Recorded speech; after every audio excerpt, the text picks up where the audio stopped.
For more, we're joined from Washington by Colonel Cedric Leighton, former Deputy Director of the Joint Chiefs of Staff. Good to have you with us, Colonel. Ramadi, as you know, is only an hour-and-a-half drive from Baghdad. How is ISIL making these kinds of advances at this stage after months of coalition bombing and the training of Iraqi troops?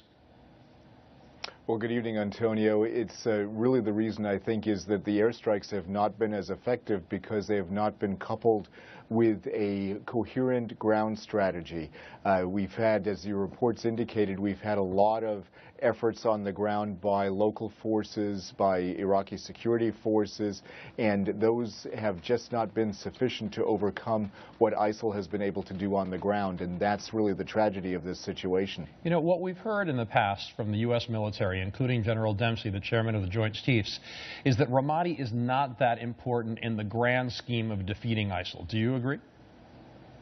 I do not. The reason I don't agree, Antonio, is that Ramadi has a symbolic meaning not only for Iraq, but it also has a symbolic meaning for the United States. About a third of U.S. casualties in the Iraq War, the latest Iraq War, were actually in and around Ramadi. The other part of this is, of course, that Ramadi is the capital of Anbar province. And when a provincial capital falls, that is an indication that there is a lot of trouble there, and that in essence that part of the country is not sustainable and is not holdable by the central government, and it points to other weaknesses that the central government will have, and that I think is really why Ramadi is very, very important from a strategic standpoint as well as a symbolic standpoint. What about the argument that ISIL is using its moves in Anbar to distract Iraqi forces and the coalition to maybe take forces away from the big prize for ISIL, the most important place it holds, which is Mosul, Iraq's second largest city?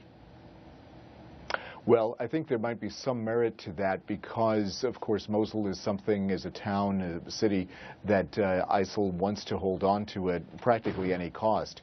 But I think that one of the key things to look at is the momentum that ISIL has is really derived from the ability that the organization has to move forward. So as long as it can keep moving forward, it will engender not only recruits, but it will also engender the feeling that it is winning. And that feeling that, as a French would call it, élan, that is part of what, what any military force has to deal with, that becomes the critical component of a strategy that they have. So they see it as an opportunistic strategy. They believe that if they can bring American and Iraqi forces into Ramadi, then they can, in essence, control the tempo of the battle.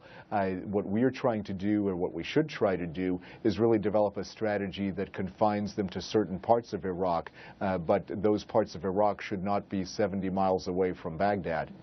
Right, and as we reported, ISIL is threatening a World Heritage Site in Syria.